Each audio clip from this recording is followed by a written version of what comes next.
한국으로 여행 온 캐나다인 가족한테 일어난 끔찍한 일이 있습니다. 이 가족은 한국에 대해 좋은 감정을 가지고 있었지만 아이의 실종 사건, 대중교통 이용 중에 일어난 위협적인 일 등으로 가정이 파탄나고 있다는데요. 평화롭던 가정에 이렇게 큰일을 일어나게 만든 한국에 원망을 하고 있고 또 한국 여행 온 걸 정말 후회하고 있다고 합니다. 도대체 이들에게 무슨 일이 있었길래 이러는지 자세한 사연 알아보겠습니다. 휴가지를 고르는 일이 이렇게 어려울 줄은 몰랐어요. 제 이름은 라이언 맥클라우드인데 보통 여행 계획을 잘 짜는 편이에요. 사실 제 직업이 여행을 다니며 그 경험을 글로 쓰는 일이거든요. 그런데 이번에는 달랐어요. 정말 달랐죠.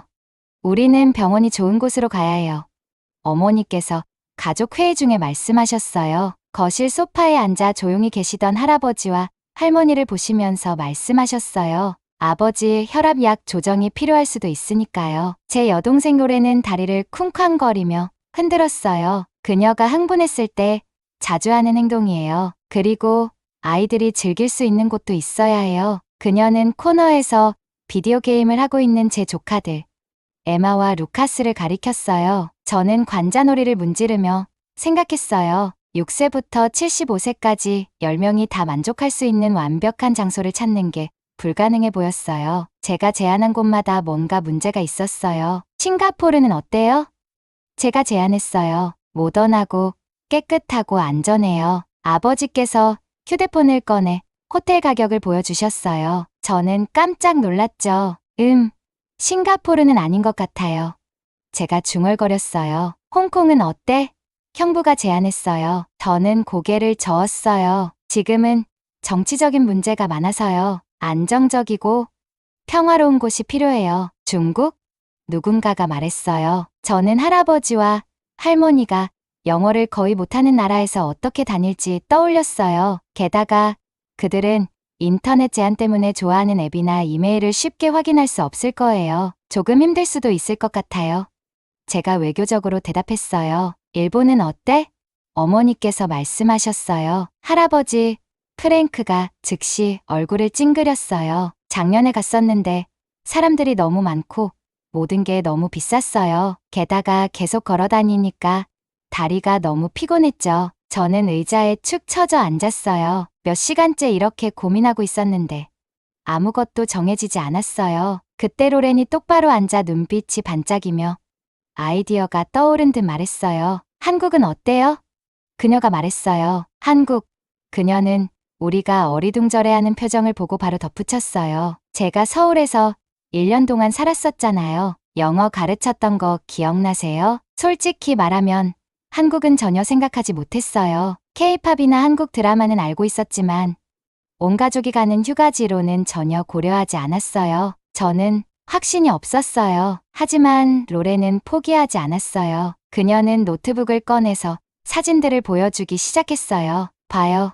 그녀가 말하며 모던한 도시들, 아름다운 사원들, 멋진 해변들을 슬라이드쇼처럼 보여줬어요. 서울은 우리가 필요한 모든 걸 다 갖추고 있어요. 지하철 시스템이 굉장히 잘 되어 있어서 도심 어디든지 쉽게 갈 수 있어요. 음식도 엄청 맛있고 심지어 공원에 있어도 뭐든 배달시킬 수 있어요. 그녀는 할아버지와 할머니를 향해 말했어요. 병원도 세계 최고 수준이에요. 외국인 환자도 많이 치료하고 많은 의사들이 영어를 할 수 있어요. 그리고 에마와 루카스를 바라보며 말했어요. 여기엔 엄청 큰 수족관도 있고 놀이공원도 있고 아이들이 좋아할 체험형 박물관도 많아요. 로렌이 말하는 동안 저는 제 휴대폰으로 제 연구를 시작했어요. 그녀가 말한 모든 내용이 맞는지 확인해봤어요. 읽을수록 점점 더 흥미로워졌어요. 한국은 옛것과 새것이 멋지게 어우러져 있었어요. 고궁이 현대적인 쇼핑몰 옆에 있고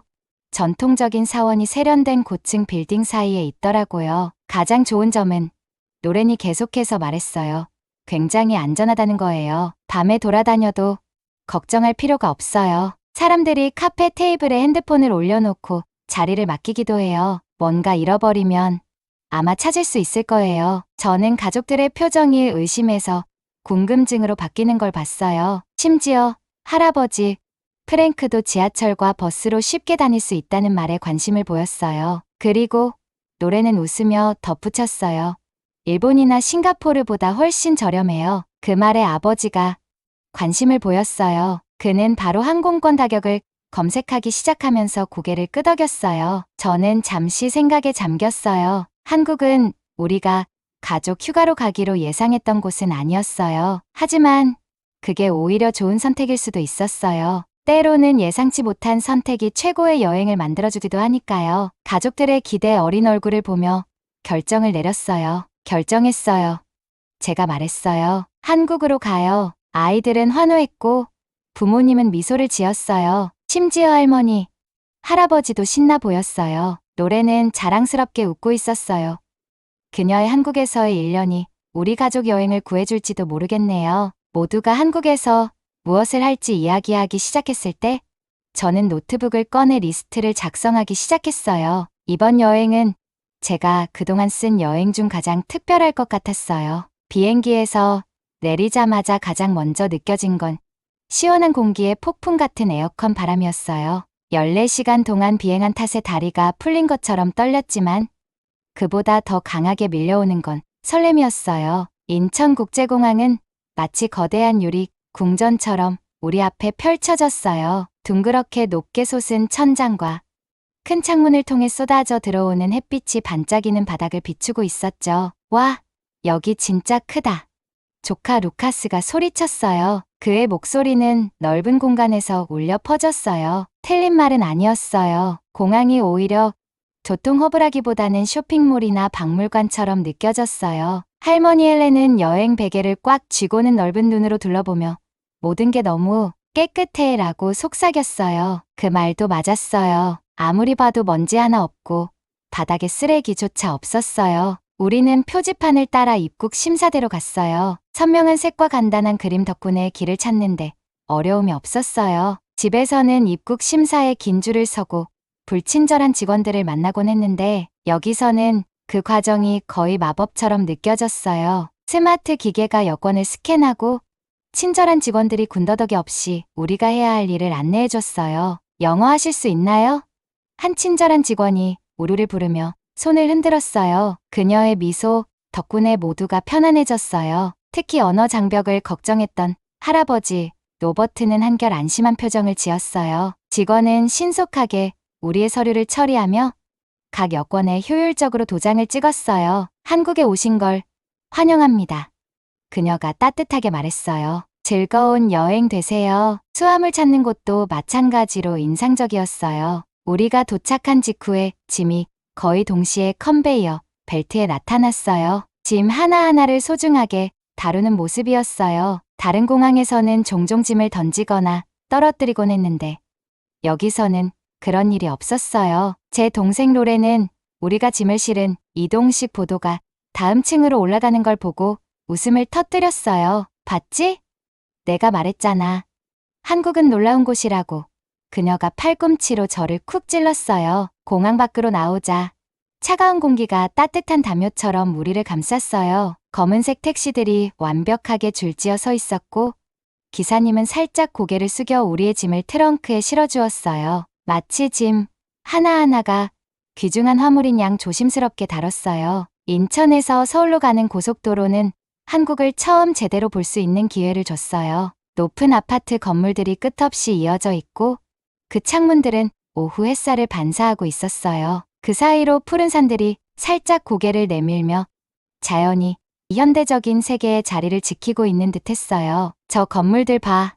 루카스가 창문에 얼굴을 대고 말했어요. 집에 있는 건물들보다 훨씬 크다. 서울에 가까워지면서 도시가 우리 주위를 감싸는 듯했어요. 한강 위로는 다리가 넓게 뻗어 있었고 그 다리들의 우아한 곡선은 마치 거대한 조각품처럼 보였어요. 디지털 광고판이 밝은 색으로 반짝이며 한국어와 영어로 광고를 내보내고 있었죠. 그런데 제 눈에 가장 먼저 들어온 건 고층 건물 사이로 보이는 오래된 사원 지붕들이었어요. 그들만의 곡선과 채색된 나무들이 유리와 강철로 된 건물들과는 달리 평화롭게 대조를 이루고 있었어요. 택시 기사님은 우리가 지나칠 때마다 명소들을 가리키며 설명해 주었어요. 저게 남산타워예요.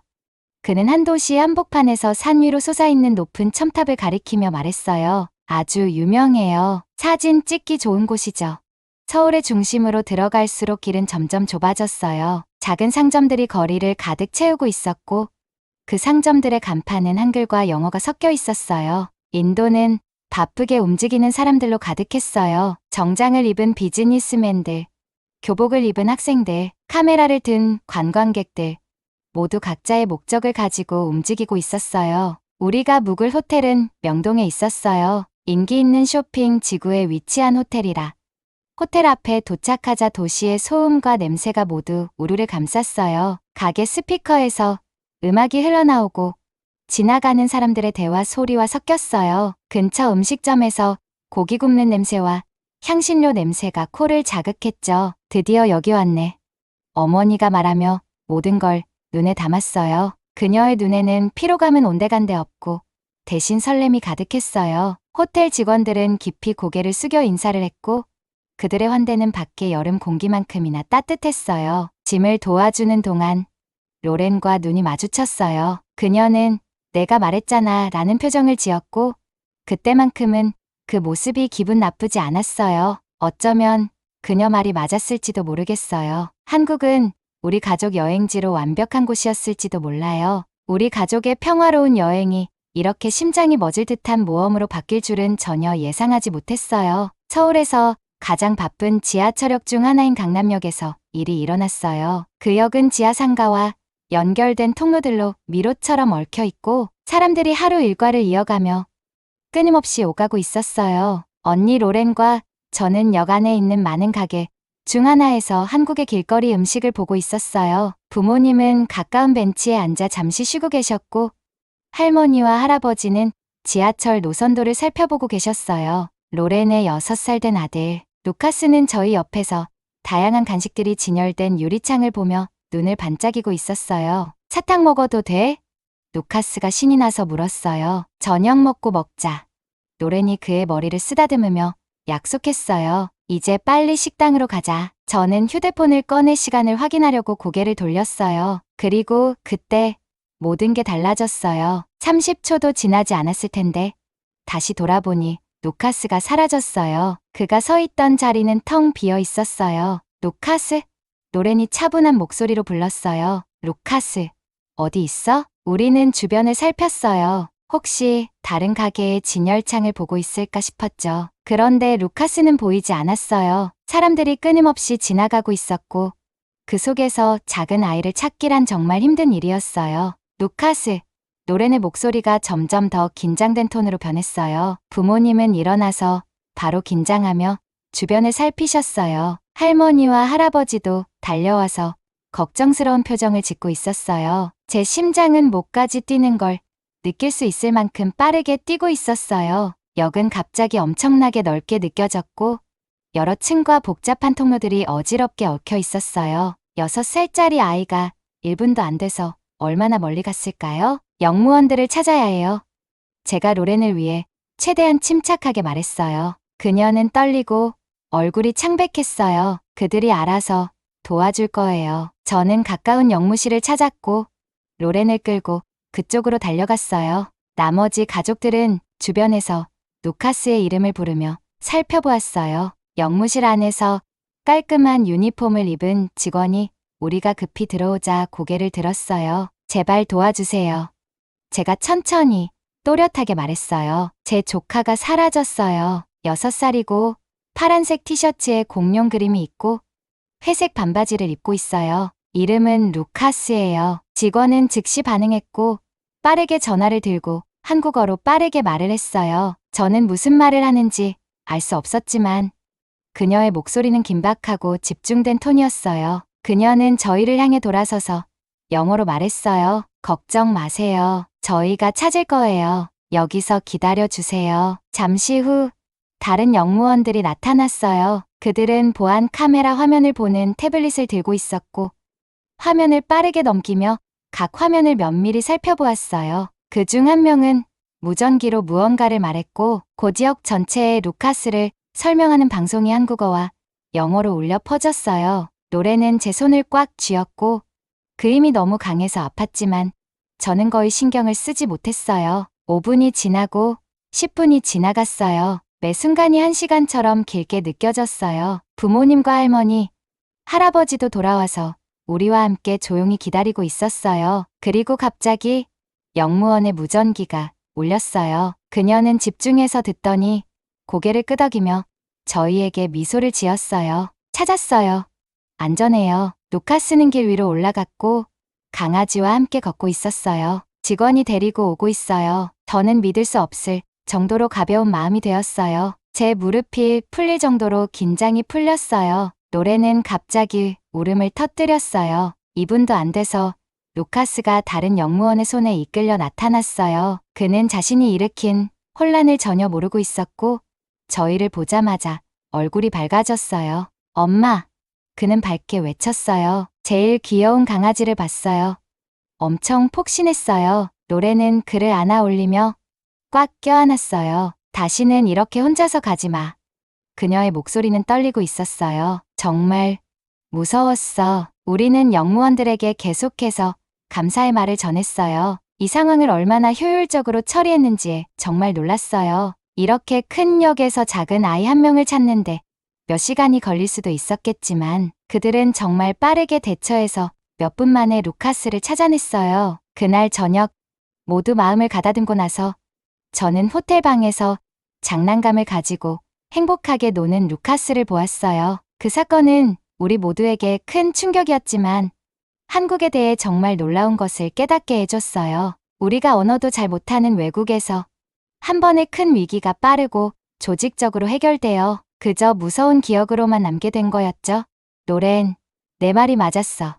제가 조용히 말했어요. 한국은 정말 모든 걸 다 준비해 두는구나. 노렌은 여전히 루카스를 지켜보며 고개를 끄덕였어요. 여기서 살 때 그런 점이 참 좋았어. 언제나 누군가가 뒤에서 도와주는 기분이 들어. 저는 내가 다녀본 다른 도시들과 이 사건을 비교하며 그때의 기억이 얼마나 다를 수 있었을까 생각했어요. 그 무서운 순간들이 저에게 남아있겠지만 그와 동시에 우리가 경험한 효율성과 배려도 오래 기억에 남을 거예요. 때로는 위기 속에서 그곳의 진짜 모습을 알게 되기도 하는데 한국은 우리가 가장 필요할 때 가장 좋은 모습을 보여줬어요. 해가 지기 시작할 때 우리는 한강을 따라 걷고 있었어요. 서울을 일주일 동안 둘러보면서 가족은 어느덧 편안한 리듬을 찾게 되었어요. 할머니는 자주 쉬어야 했고 어린 조카 루카스는 신나서 앞서 뛰어가곤 했지만 우리는 모두가 편안하게 움직일 수 있는 속도를 익혔어요. 하지만 오늘은 조금 달랐어요. 강은 우리 앞에 펼쳐져 있었고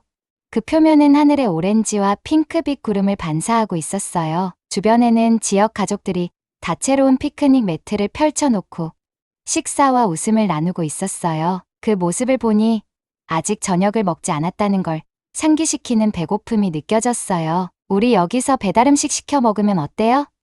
제가 제안했어요. 로렌이 한국의 놀라운 배달 서비스를 얘기했던 게 기억났어요. 다른 사람들처럼 피크닉할 수 있을 거예요. 가족들은 다소 혼란스러워 보였어요. 할아버지가 머리를 긁적이며 물었어요. 배달음식?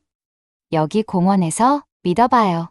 로렌이 말하며 스마트폰을 꺼냈어요. 한국에서는 이게 아주 일반적이에요. 다양한 식당에서 주문할 수도 있고 각자 원하는 음식을 시킬 수 있어요. 로렌이 배달 앱으로 음식을 고르는 것을 도와주는 동안 저는 근처 편의점에서 피크닉 매트를 몇 개 빌렸어요. 우리는 강이 보이는 풀밭에 매트를 펼쳤고 저녁 공기는 시원하고 기분 좋게 느껴졌어요. 부모님은 배경에서 지나가는 배들을 보며 여유로운 표정을 지으셨어요. 우리는 꽤 많은 음식을 주문했어요. 로렌은 떡볶이를, 아빠는 바비큐 고기를, 엄마는 부드러운 순두부찌개를, 그리고 함께 나눠 먹을 여러 가지 반찬들을 주문했어요. 앱에는 여러 배달원이 각각의 음식을 들고 우리에게 오는 모습이 보였어요. 모든 게 완벽해 보였어요. 하지만 기다리면서 하늘이 예상보다 빨리 어두워졌어요. 기분 좋은 저녁 바람이 차가운 바람으로 변해서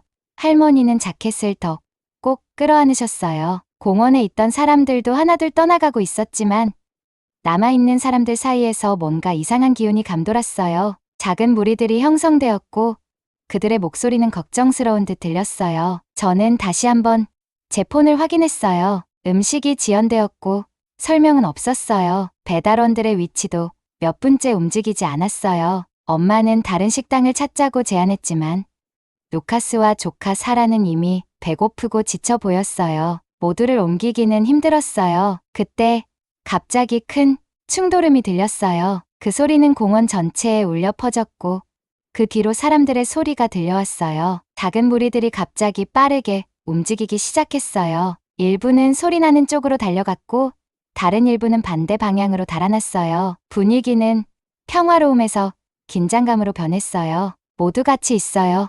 제가 말하며 침착하려고 했지만 마음은 너무 빨리 뛰고 있었어요. 저는 할머니를 일으켜 세우고 로렌은 아이들을 가까이 모았어요. 소리가 점점 커졌고 이제 멀리서 긴급차의 불빛이 깜빡이는 게 보였어요. 사람들이 우리를 지나쳐갔고 일부는 급하게 한국어로 말했어요. 그들의 말을 이해할 수는 없었지만 얼굴에선 두려움과 혼란이 보였어요. 아빠는 엄마를 보호하려고 팔을 두르셨고 빠져나갈 길을 찾으려는 눈빛이었어요. 그때 배달 오토바이를 탄 배달원이 나타났어요. 그는 흩어지는 사람들 속을 조심스럽게 헤치며 우리 피크닉 자리로 다가왔어요. 여러 개의 음식 가방을 들고 있었어요. 주위 상황과 상관없이 그는 오직 우리의 음식을 전달하는 데 집중하고 있었어요. 주문하신 음식입니다.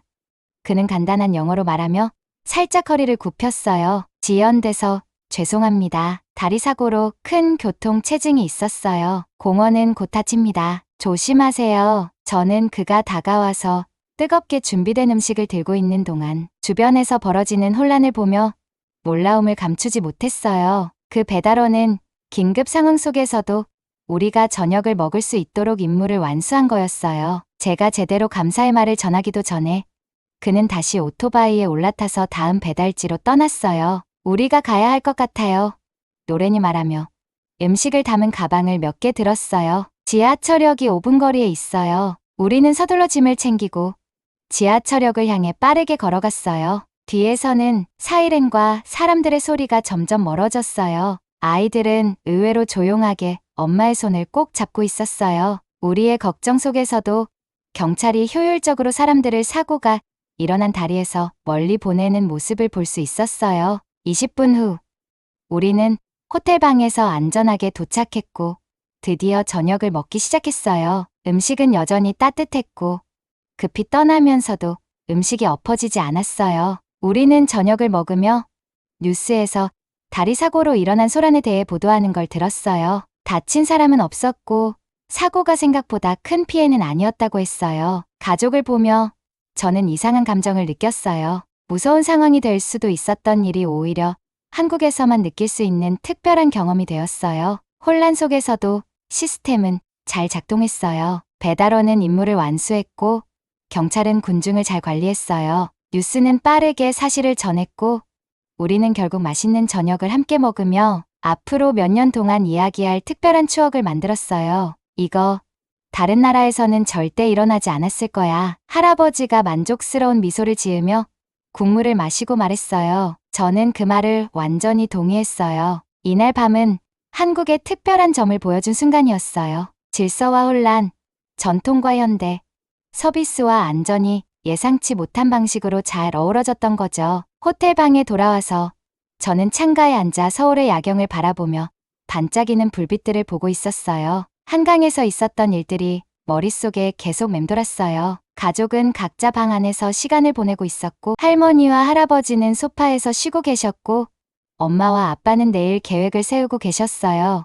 노래는 루카스와 함께 호텔 베개로 요새를 만들고 있었고요. 그들의 조용한 대화 소리가 아래 도시의 멀리서 들려오는 소음과 섞여 있었어요. 저는 제 작가 노트북을 들고 생각을 적기 시작했어요. 배달원의 얼굴이 아직도 선명하게 기억에 남아요. 그가 어떻게 혼잡한 상황을 뚫고 우리에게 음식을 배달해 주었는지 말이에요. 캐나다에서는 아마 배달이 취소되었을 텐데 그저 불편을 드려 죄송합니다라는 메시지와 함께요. 그런데 한국에서는 상황이 달랐어요. 한국에서의 시간을 돌이켜보며 처음에 제가 가졌던 의심이 얼마나 잘못된 것이었는지 깨달았어요. 매일이 새로운 놀라움을 가져왔고 그 덕분에 한국이 특별한 이유를 알게 되었죠. 그때 제 휴대폰이 울리더니 호텔 근처 카페에서 만난 현지 친구에게서 메시지가 왔어요. 한강에서 일어난 소동을 듣고 우리가 괜찮은지 확인하는 내용이었죠. 그 간단한 친절한 행동은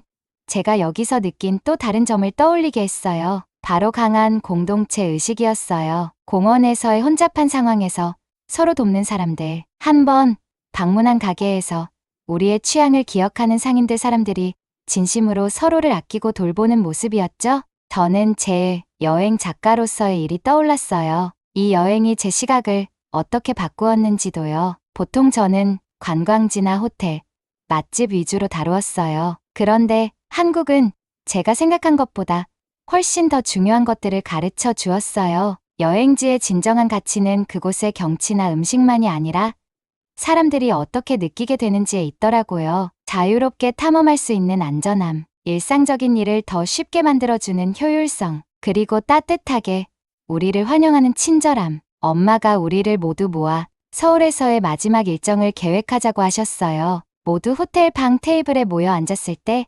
저는 다들 얼마나 편안해 보이는지 깨달았어요. 보통 여행 계획을 세울 때 스트레스를 받으시는 아빠도 오늘은 정말 여유로워 보였어요. 처음에 걱정했던 언어 장벽은 사실 큰 문제가 되지 않았어요. 영어로 된 표지판, 번역 앱, 그리고 친절한 현지인들 덕분에 우리는 식당에서 주문하는 것부터 쇼핑까지 모두 잘 해결할 수 있었거든요. 내일 그 전통시장에 다시 가는 게 어때? 할아버지께서 제안하셨어요. 그곳에서 그 친절한 아저씨가 루카스에게 호떡을 무료로 주셨잖아요. 그리고 그 궁전도 다시 가고 싶어요. 루카스가 베개 요새에서 졸린 목소리로 말했어요. 전통 의상 또 입고 싶어요. 가족이 각자 좋아했던 순간과 장소를 이야기하며 저는 중요한 것을 깨달았어요. 최고의 여행 경험은 단지 새로운 것들을 보는 데 있는 게 아니라 그 경험들이 우리를 어떻게 변화시키는지에 있다는 거였어요. 한국은 우리를 변화시켰어요. 효율성과 친절이 함께 작용하고 전통과 진보가 아름답게 공존하는 다른 방식의 삶을 보여주었죠. 저는 다시 노트북을 열고 썼어요. 때로는 최고의 여행지가 가장 예상치 못한 곳에 있다. 한국은 우리의 필요를 채워준 것뿐만 아니라 우리가 상상조차 못한 가능성까지 보여줬다. 승무원이 마지막으로 좌석 벨트를 확인하는 모습을 보면서 한국 여행의 추억들이 영화처럼 머릿속에 떠올랐어요. 비행기는 아직 이륙도 하지 않았지만 벌써 서울이 그리워졌어요. 옆에 있던 조카 에밀리는 새로 산 케이팝 앨범을 꼭 쥔 채 깊은 잠에 빠져 있었고 맞은편에는 할아버지가 할머니에게 경복궁에서 찍은 사진들을 보여주고 있었어요. 여기 오기 전에 얼마나 걱정했었는지 기억나?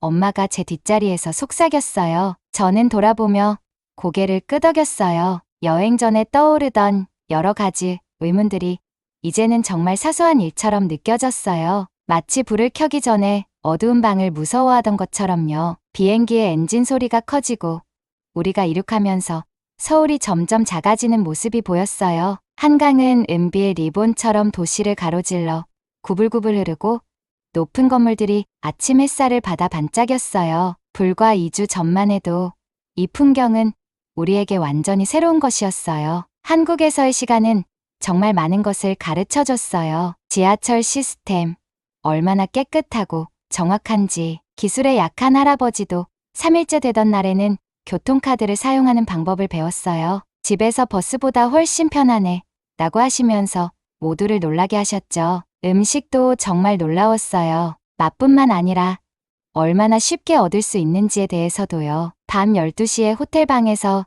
저녁을 주문했을 때 15분 만에 배달 온 것을 기억해요. 캐나다에서는 이 시간에 다 문 닫았을 텐데 라며 할머니는 라면을 맛있게 먹으셨어요. 노래는 처음부터 우리 가족에게 한국이 딱 맞는 곳이라고 말했죠. 지금 노래는 엄마 맞은편에 앉아 조카 루카스에게 배운 한국어 표현들을 가르치고 있었어요. 감사합니다. 루카스는 연습하며 점점 더 자연스럽게 고맙습니다를 말할 수 있었어요. 가장 인상 깊었던 점은 한국이 우리 가족 모두에게 맞는 무언가를 갖추고 있었다는 거였어요. 아빠는 첨단 기술을 좋아하셔서 스마트 화장실과 초고속 인터넷에 대해 이야기하느라 바빴고 엄마는 전통시장을 좋아하셨어요. 특히 광장시장은 음식이 끝없이 넘쳐나고 상인들이 친절해서 좋아하셨죠. 에밀리와 루카스는 영동의 귀여운 캐릭터, 카페와 거대한 장난감 가게에서 시간을 보내느라 바빴어요. 루카스가 지하철역에서 길을 잃었을 때도 우리는 또 다른 중요한 것을 배웠어요. 역 직원들이 빠르게 대응하고 진심으로 우리 가족을 걱정해준 모습을 보며 그건 단순한 고객 서비스가 아니라 한국 사회의 중요한 부분이라는 걸 느꼈어요. 이곳 사람들은 서로를 돌보는 마음이 있었어요.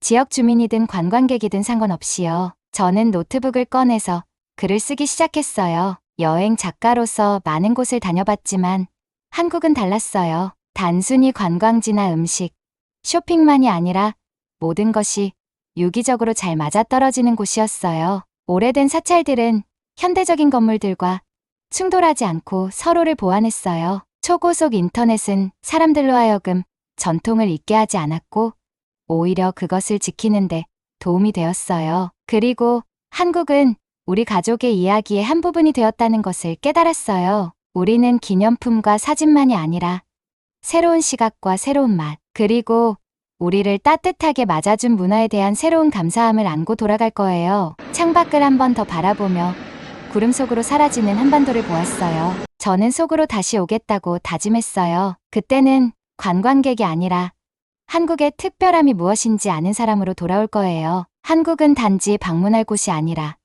우리 일상의 일부가 될 거예요.